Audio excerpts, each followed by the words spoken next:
नमस्कार, mid cap मसाला में आपका स्वागत है ईटी नाउ स्वदेश पर और मैं हूं विकास। अगले आधे घंटे के अंदर हम मिड कैप के तमाम शेयरों पर डिस्कशन करेंगे। कहां तेजी है, कहां पर कमजोरी देखने को मिल रही है, मिड कैप में आपको करना क्या चाहिए, कौन से शेयर्स आपको आज खरीदने के मौके दे रहे हैं, ये सारी चीजें डिस्कस करेंगे। गेस्ट की पिक्स भी शामिल करेंगे। लेकिन सबसे पहले एक बार मार्केट पर नजर डालते हैं। आज मार्केट शुरुआत काफी तेजी के साथ हुई थी, आधे % के आसपास मजबूत थे बाजार, लेकिन उसके बाद फिर थोड़ी कमजोरी हावी हो गई बाजार के ऊपर। निफ्टी अगर आप देखेंगे अभी तो सिर्फ 30 अंकों की मजबूती के साथ, मामूली मजबूती के साथ कारोबार कर रहा है। सेंसेक्स भी 103 अंक के साथ कारोबार कर रहा है। मिड कैप इंडेक्स का क्या हाल है? मिड कैप में अगर आप देखेंगे तो एकदम नाम मात्र की तेजी, 0.05% इंडेक्स जो है वो ऊपर चल रहा है। मिड कैप में चढ़ने वाले जो शेयर हैं उन पर एक बार नजर करते हैं। Godfrey Phillips, Motilal Oswal, NALCO, BSE, ये टॉप गेनर है मिड कैप के आज के। इसके अलावा अगर आप इनके लूजर्स की बात करेंगे मिड कैप में, तो Glenmark pharma, AU small finance bank, उसके अलावा डिक्सन टेक और केईआई इंडस्ट्री, ये जो है वो टॉप लूजर्स हैं आज के मिड कैप के मार्केट के, मिड कैप इंडेक्स के। चलिए आगे बढ़ते हैं। इस शो में हमारे खास मेहमान जो हैं उन्हें शामिल करते हैं। हमारे साथ हैं मानस अग्रवाल, manasjaiswal.com के मानस अग्रवाल। मानस, बहुत स्वागत है आपका ईटी नाउ स्वदेश पर। मार्केट को ओवरऑल आप कैसे देख रहे हैं आज? क्योंकि ओवरऑल शुरुआत जो हुई वो थोड़ी पॉजिटिव सेंटिमेंट के साथ हुई, लेकिन बाद में मार्केट धीरे धीरे करेक्शन करता गया और इस वक्त जो है वो दबाव के साथ कारोबार कर रहा है।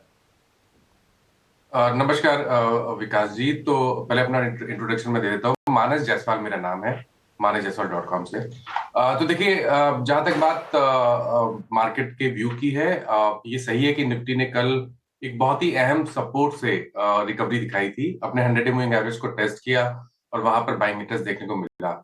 लेकिन ध्यान रखिए कि 25,900 से 26,000 इस रेंज में मल्टीपल रेजिस्टेंस आते हैं, क्योंकि 50 day moving average, 20 day moving average और 10 डे मूविंग एवरेज इसी रेंज में आते हैं। तो खरीदारी तो केवल आपको 26,000 के ऊपर ही करनी है, उससे पहले एग्रेसिव होकर खरीदारी नहीं करनी है। आपके पास जो लॉन्ग पोजीशन है फिलहाल के लिए, आज का जो लो है वो बहुत इंपॉर्टेंट है, 25,700। अगर उसके नीचे जाए तो आपको निफ्टी की लॉन्ग पोजीशन से निकलना पड़ेगा, क्योंकि उसके बाद पॉसिबिलिटी है कि कल के लोज वापस टेस्ट हो सकते हैं। और ये भी ध्यान रखिए कि अगर कल के लोज ब्रेक हो गए तो 200 डे मूविंग एवरेज जो कि 25,200 के आसपास है, निफ्टी उसको टेस्ट करने की कोशिश कर सकता है। तो अप्रोच अभी भी कॉशियस ही रहेगी और खरीदारी आपको 26,000 के ऊपर ही करनी है। बिल्कुल। तो मानस की तरफ से ये क्लियर राय है कि 26,000 के ऊपर जाए तभी आपको खरीदारी करनी है, उसके पहले व्यू जो है वो कॉशियस ही रहने वाला है। चलिए, आज के मार्केट के जो 3 सबसे बड़े एक्शन हैं मिड कैप में, सबसे पहले वो आपकी स्क्रीन पर लेकर आते हैं। 3 जो सबसे बड़े एक्शन है आज के मार्केट में वो आपकी स्क्रीन पर है इस वक्त। अब अगर आप देखेंगे तो बालू फोर्ज 9% की तेजी यहां पर आपको देखने को मिल रही है। आईटी डिपार्टमेंट की जांच पूरी हो गई है, 8 दिन की गिरावट अब थम गई है और फाइनली जो है वो इसमें 9% की तेजी देखने को मिल रही है। तेजस नेटवर्क्स 4% की तेजी यहां है, कल की गिरावट काफी ज्यादा थी, उसके बाद आज ये शेयर संभला है और अब 4% ऊपर है। एंजल वन 2.5% ऊपर है, क्योंकि आज सारे जो मार्केट प्लेटफॉर्म के शेयर हैं, चाहे वो एंजल वन हो चाहे मोतीलाल ओसवाल हो, सब में तेजी अच्छी खासी देखने को मिल रही है, तो उसका असर यहाँ भी देखने को मिल रहा है। 2.5% के आसपास ये शेयर इस वक्त ऊपर चल रहा है। मानस, इन 3 शेयरों में अगर आपको कुछ पिक करना हो तो कोई एडवाइस बनती है क्या? इनमें किसी के पास अगर होल्डिंग हो तो क्या करना चाहिए? तो देखिए विकास जी, एंजल वन पे ध्यान रखना चाहिए। उसका रीजन ये है कि आरएसआई पे अगर आप देखेंगे तो पॉजिटिव डाइवर्जन दिखते हैं। स्टॉक कोशिश कर रहा है 10 और 20 डे मूविंग एवरेज को रीगेन करने के लिए। तो अगर 2450 के ऊपर स्टॉक सस्टेन करे तो खरीदारी करने के मौके होंगे 2525 के टारगेट के लिए। तो थोड़ा वेट करेंगे। अगर 2450 के ऊपर सस्टेन करेगा तो 2400 के स्टॉप लॉस से एक लॉन्ग पोजीशन बनाई जा सकती है। बिल्कुल। तो 2450 के ऊपर सस्टेन करें तो 2400 के स्टॉप लॉस के साथ लॉन्ग पोजीशन बनाने की सलाह मानस जायसवाल की तरफ से है। मानस, आपके टॉपिक्स आज के शो के लिए क्या रहेंगे? आज आप दर्शकों को किन शेयरों में खरीदारी करने की या फिर पोजीशन लेने की सलाह दे रहे हैं? तो विकास जी, सबसे पहला रिकमेंडेशन जेएसडब्ल्यू स्टील का है, जहां पर स्टॉक करेक्ट हुआ था, 20 डे मूविंग एवरेज पे सपोर्ट लेकर रिकवरी देखने को मिल रही है। तो जेएसडब्ल्यू स्टील में खरीदारी करने की राय रहेगी। 1174 का स्टॉप लॉस लगा लीजिए। 1220 1220 तक के टारगेट्स पॉसिबल है स्टॉक में। जो दूसरा स्टॉक है वो बिकवाली करने का ट्रेड लेना है औरो फार्मा में, क्योंकि ज्यादातर फार्मा में स्टॉक्स वीक लग रहे हैं। औरो फार्मा ने अपने 200 डे मूविंग एवरेज को ब्रेक किया है, लोअर टॉप लोअर बॉटम का ट्रेंड है। तो औरो फार्मा में बिकवाली करने का ट्रेड लेना है। 1176 का स्टॉप लॉस लगाएं। 1115 1115 तक के टारगेट्स पॉसिबल है। बिल्कुल। सो पहली जो पिक है वो जेएसडब्ल्यू स्टील आपकी स्क्रीन पर लेकर आते हैं। 1174 का स्टॉप लॉस लगाना है, 1220 का आपको टारगेट यहां देखने को मिल सकता है, ये खरीदारी की राय है। दूसरी जो टॉपिक है वो है औरोफार्मा में सेल की रेटिंग दी है उन्होंने, और जो स्टॉप लॉस लगाया है वो 1176 का, और टारगेट जो है वो नीचे की तरफ 1115 रुपए के देखने को मिल सकते हैं। इन 2 शेयरों में आप पोजीशन ले सकते हैं। मानस जायसवाल की तरफ से ये रिकमेंडेशंस हैं। चलिए आगे बढ़ते हैं। मिड कैप में एक्शन कहां कहां है वो आपकी स्क्रीन पर लेकर आते हैं। सबसे पहले मिड कैप के टॉप गेनर्स आपकी स्क्रीन पर लेकर आते हैं कि कौन कौन से शेयर्स हैं जो आज के ट्रेड में सबसे ज्यादा चढ़े हैं मिड कैप के इंडेक्स में। तो गॉडफ्रे फिलिप्स आपको दिख रहा है, ये सबसे ऊपर है, करीब करीब 5% की तेजी यहाँ है। मोतीलाल ओसवाल 3.5% की तेजी है। नालको एल्यूमिनियम से रिलेटेड कंपनी है, करीब 2.5% की तेजी है यहाँ पे। बीएसई मार्केट प्लेटफॉर्म अगेन 2.5% की तेजी यहाँ देखने को मिल रही है। मानस, आपने प्लेटफॉर्म कंपनियों पर तो एडवाइस दी अपनी, आपने एंजल वन के बारे में बताया, लेकिन नालको और गॉडफ्रे फिलिप्स ये आज के टॉप गेनर्स हैं। सबसे पहले गॉडफ्रे फिलिप्स पर आपकी कोई व्यू बनते हैं क्या? तो देखिए विकास जी, यहाँ पर 2 दिनों में हमने बाउंस बैक देखा है, लेकिन ध्यान रखें यहाँ पर जो मेन ट्रेंड है वो बेरिश लगता है, और स्टॉक पे काफी स्ट्रॉन्ग रेजिस्टेंस है 2250 से लेकर 2425 की रेंज में। तो जब तक ये 2425 के लेवल को ब्रेक ना करे, 20-डे मूविंग एवरेज के ऊपर ना निकले, तब तक यहाँ पर खरीदारी नहीं करनी चाहिए। आपके पास जो लॉन्ग पोजीशन अगर आपने बना रखी है, तो अब ध्यान से 2100 रुपए का स्टॉप लॉस जरूर से लगा लें। बिल्कुल बिल्कुल। अगला शेयर है नालको, जो तेजी अच्छी खासी दिखा रहा है। मुझे ऐसा लगता है कि जो खबर पैक्स सिलिका को लेकर आई थी कि सर्जियो गोर ने अनाउंस किया था कि इंडिया जो है पैक्स सिलिका का पार्ट होगा, कहीं उसकी तेजी शायद हो सकता है एल्यूमिनियम और मेटल शेयरों में देखने को मिल रही है। मानस, आपका क्या नजरिया नालको पर बनता है? क्या ये पॉजिटिव सेंटिमेंट की तरफ तेजी है, या फिर खबरों के हिसाब से है, बाद में जाके ये सुस्ती आ जाएगी वापस से? तो देखिए विकास जी, पिछले करीब 7-8 हफ्तों से लगातार हाई टॉप हायर बॉटम बन रहे हैं। नैल्को में एक फ्रेश ब्रेकआउट आज देखने को मिला है, तो अगर एक ट्रेड लेना हो तो वो लॉन्ग साइड पे होगा। 350 के स्टॉप लॉस से एक पोजीशन ट्रेड लिया जा सकता है। आपके जो टारगेट होंगे वो 380 रुपए के आसपास के होंगे। बिल्कुल, टारगेट 380 के आसपास हो सकते हैं नालको में, अगर आप लॉन्ग टर्म ट्रेड लेते हैं तो। चलिए आगे बढ़ते हैं। मिड कैप में आज कौन से शेयर गिरने वाले हैं, क्या वहां कुछ मौके बन सकते हैं, उन पर एक बार नजर करते हैं कि कौन से शेयर हैं जो सबसे ज्यादा गिरावट आज के कारोबार में दिखा रहे हैं। सबसे टॉप पर है फार्मा कंपनी ग्लेनमार्क फार्मा, 2.5% की गिरावट यहां है। उसके बाद एयू स्मॉल फाइनेंस बैंक है, फिर डिक्सन टेक है और केईआई इंडस्ट्रीज है। एक एक करके इन चारों पर सलाह लेते हैं। ग्लेनमार्क फार्मा को लेकर क्या व्यू बनता है मानस आपका? ग्लेनमार्क फार्मा कंपनी है, कल तो काफी ठीक ठाक रिकवरी दिख रही थी, तेजी भी दिख रही थी। इनफैक्ट शाम के समय जब सर्जियो गोर का बयान आ गया उसके बाद फार्मा शेयर जो है वो ठीक ठाक चढ़ गए थे। अब क्या व्यू बनता है? आज 2.5% की गिरावट है, कुछ मौके खोजे जाने चाहिए? तो विकास जी, ग्लेनमार्क में ट्रेंड निगेटिव लगता है। जो शॉर्ट टर्म ट्रेंड है वो निगेटिव लग रहा है। लोअर टॉप लोअर बॉटम्स का ट्रेंड है। 10-डे मूविंग एवरेज के नीचे स्टॉक फिसला था, आज 50-डे मूविंग एवरेज को भी ब्रेक कर दिया है। तो ऐसा हो सकता है कि 1880 की तरफ स्टॉक जाने की कोशिश करे। एक सपोर्ट जरूर है जो कि 20 वीक मूविंग एवरेज है, 1945 पे वो है। बट क्योंकि पैटर्न निगेटिव है, इसलिए मेरा समझना है कि शायद वो लेवल्स भी ब्रेक हो सकते हैं। इसलिए अगर एक ट्रेड लेना हो तो शॉर्ट साइड पे होगा, उछाल पे बिकवाली करेंगे, करंट लेवल्स पे नहीं। 1980 1990 की रेंज में बिकवाली करेंगे, 2020 का स्टॉप लॉस लगा लेंगे। नीचे की तरफ कम से कम 1930 जहां पर 100-डे मूविंग एवरेज है, वही आपके टारगेट होंगे। बिल्कुल।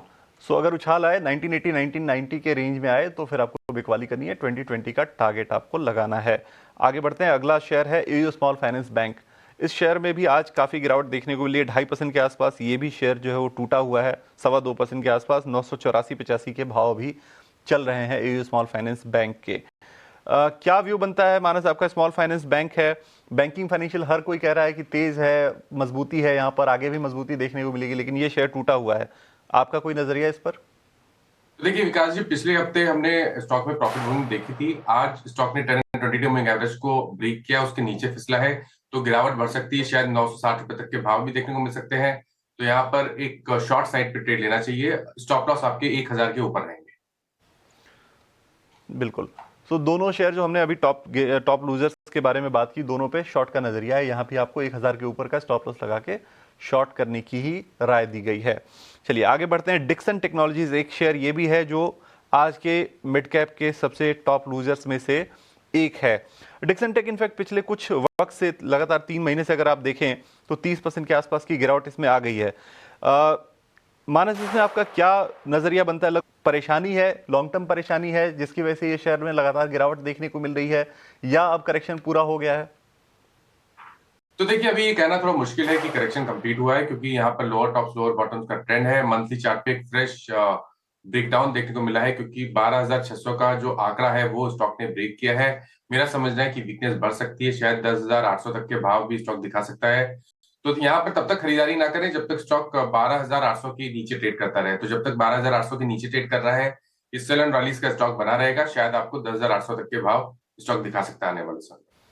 बिल्कुल, तो क्लियर एडवाइस है, 12,800 के नीचे जब तक बना रहता है तब तक आपको नेगेटिव टेरिटरी में ही दिखेगा ये शेयर, और 10,800 तक के भाव दिख सकते हैं गिरावट में यहाँ पर। चलिए अब हमारे एक खास सेगमेंट का रुख करते हैं, ऑप्शंस के चैंपियन आपके पास लेकर आते हैं।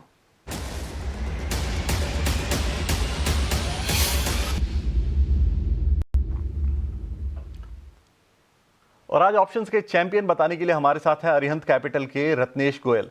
रत्नेश जी, बहुत स्वागत है आपका ईटी नाउ स्वदेश पर। कौन से शेयर को आप चूज करके लेकर आए हैं ऑप्शंस के चैंपियन में आज?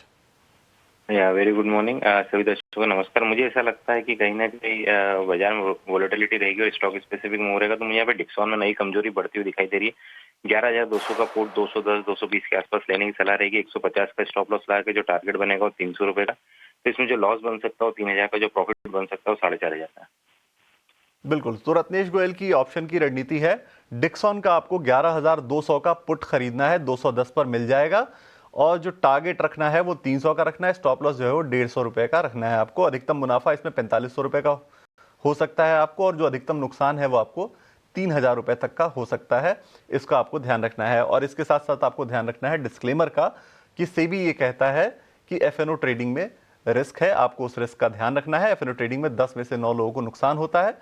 ट्रेडर्स को औसतन 1 लाख तक का नुकसान हो सकता है, और घाटा होने के बावजूद 28% आपको ट्रांजैक्शन चार्ज के रूप में देना होता है। मुनाफा होने पर भी आपको 15 से 50% तक ट्रांजैक्शन चार्ज के रूप में खर्च करना होता है। तो इन चीज़ों का ध्यान रखें और उसके बाद ही अपना कोई भी ट्रेड लें। फिलहाल वक्त है एक छोटे से ब्रेक का। ब्रेक के बाद लौटेंगे तो और भी मिड कैप शेयरों पर बात करेंगे और आपके लिए कुछ और शानदार शेयरों को चुनकर लेकर आएंगे।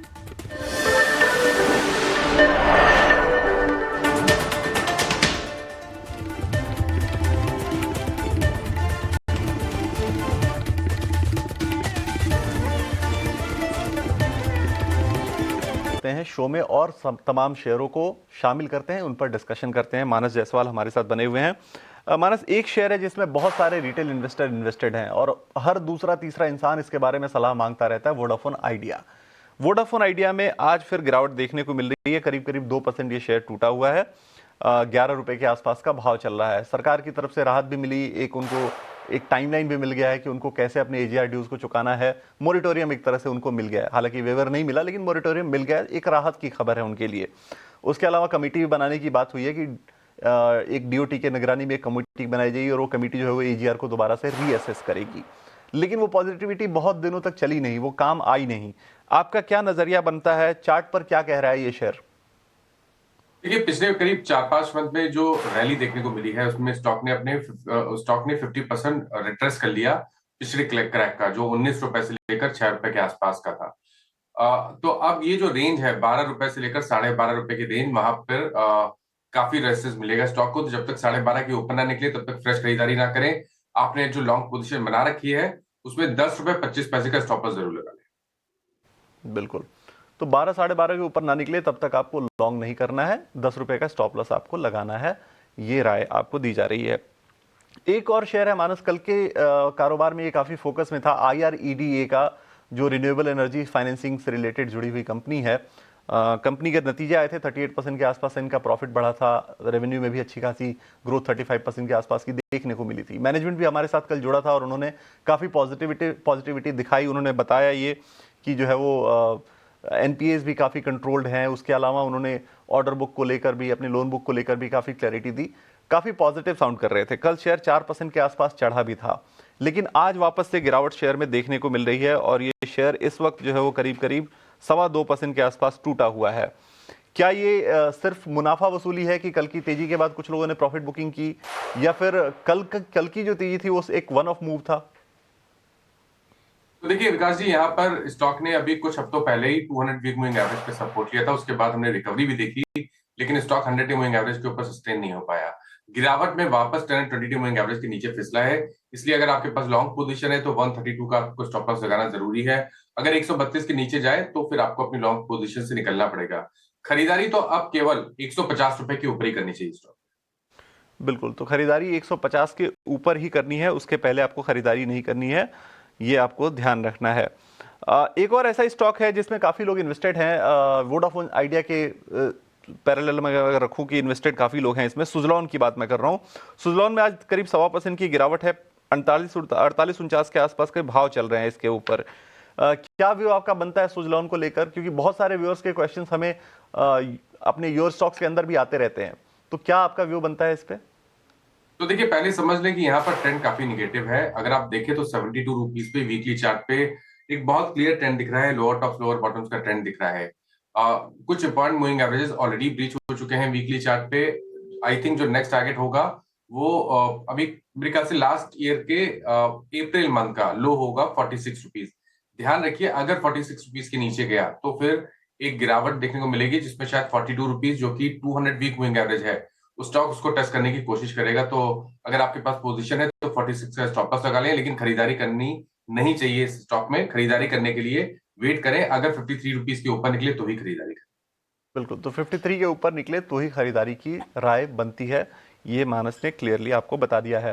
मानस, बहुत शुक्रिया आपका आज ईटी नाउ स्वदेश पे जुड़ने के लिए और दर्शकों को तमाम मिड कैप स्टॉक्स पर अपनी राय देने के लिए।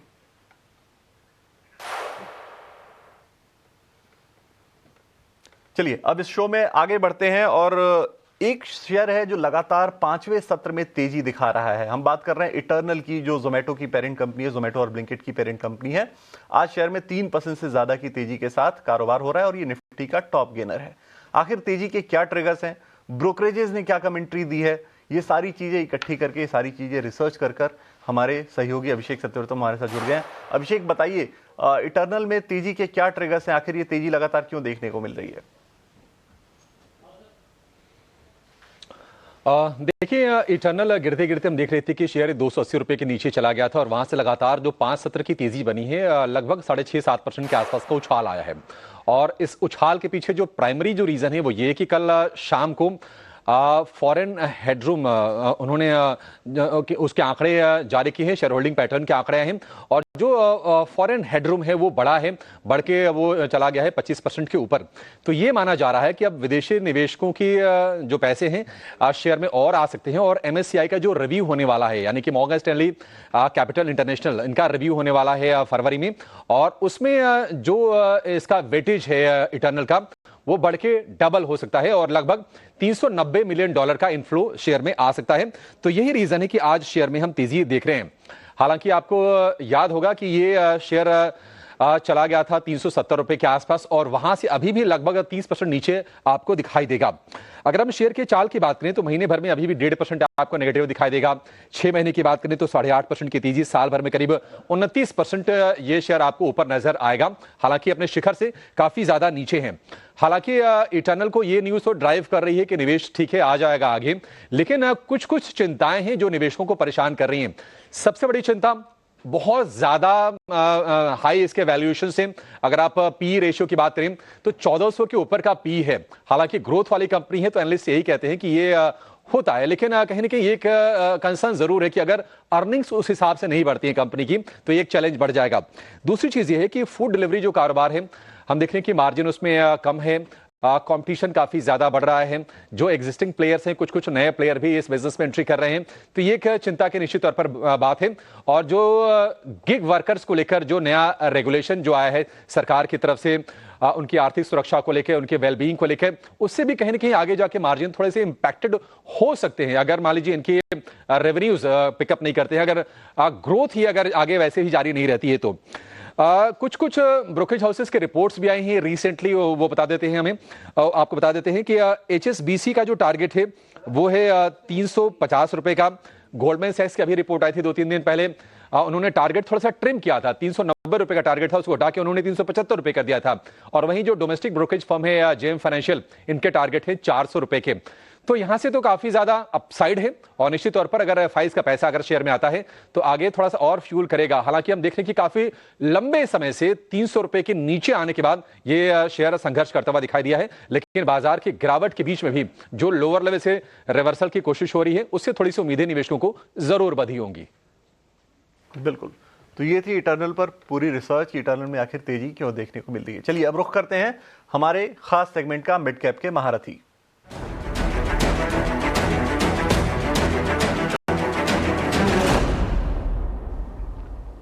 और मिड कैप के महारथी लेकर इस वक्त हमारे साथ एसबीआई कैप सिक्योरिटीज के head of research Sunny Agarwal जुड़ गए हैं।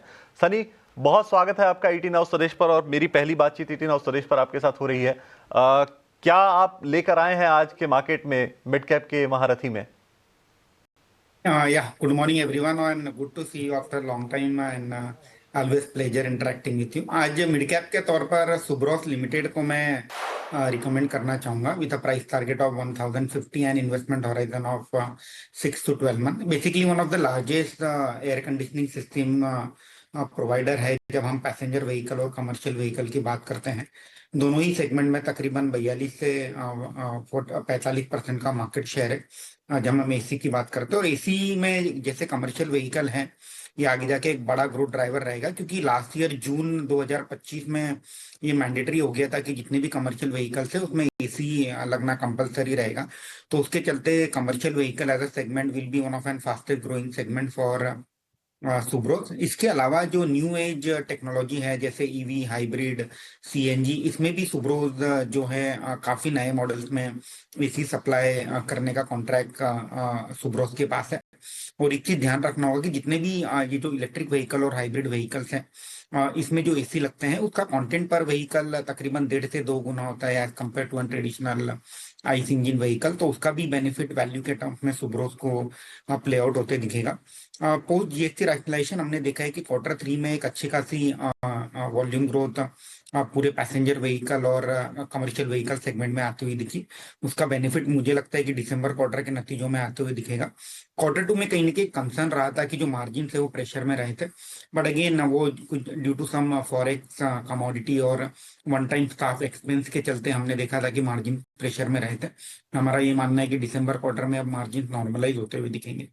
अगर हम फुल ईयर बेसिस पे बात करते हैं FY27 में, हमारा ये मानना है कि कंपनी 4200 करोड़ की टॉप लाइन दर्ज करेगी और तकरीबन 280 करोड़ का पैट दर्ज करेगी। अगर हम ईपीएस के फॉर्म में देखते हैं तो तकरीबन 36 या 37 रुपए का ईपीएस सुब्रोस FY27 में आने वाले साल में दर्ज करते हुए दिखेगी। तो तकरीबन 22-23 times price to earning multiple पर ये कंपनी मिल रही है। पोस्ट Q2 नंबर्स के बाद अच्छा खासा करेक्शन हमने ऑलरेडी स्टॉक प्राइस में देखा है। तो मुझे लगता है कि risk reward of favourable at current market price. बिल्कुल, तो आज के मिड कैप के महारथी में सनी अग्रवाल की पसंद है सुब्रोस। 1050 का टारगेट है 1 साल के लिए, ये टारगेट इन्होंने रखा है और पूरी रिसर्च उन्होंने आपके सामने रखी कि क्यों ये शेयर उन्होंने पिक किया है। बहुत शुक्रिया सनी ये स्टॉक पिक आज सजेस्ट करने के लिए मिड कैप के महारथी में। लेकिन समय की पाबंदी है तो शो को यहीं पर समेटेंगे और आगे आपके लिए कमोडिटी का पूरा एक्शन लेकर आएंगे। फिलहाल एक छोटा सा ब्रेक।